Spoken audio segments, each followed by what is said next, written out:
Let f of x equals 3x minus 1 and g of x equals x plus 1 all over 3. Verify whether f of x and g of x are inverses of each other. Show and explain your work and reason, blah, blah, blah.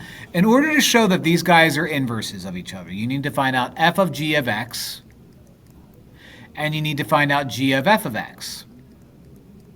Now, if they both are equal to each other and both end up getting you x, that means they're inverses. So let's first do f of g of x. In order to do f of g of x, you're going to write out f, but leave a big parentheses for where x needs to be. So 3 times parentheses minus 1.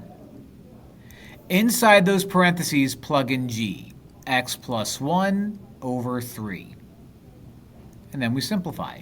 3 over 3 cancels each other out, leaving you with x plus 1 minus 1. And x plus 1 minus 1 is x.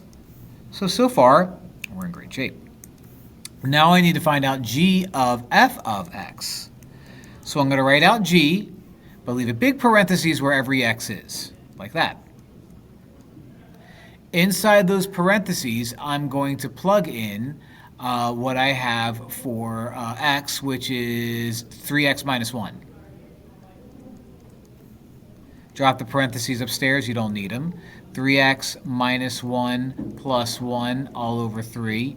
Minus 1 and plus 1 cancel each other out, leaving you with 3x all over 3. 3's cancel out, leaving you with x. So that works and that works. So verify that they are inverses, whether they are inverses of each other. Yes, they are. And that's because f of g of x was the same as g of f of x, which was x. And that's how it's done.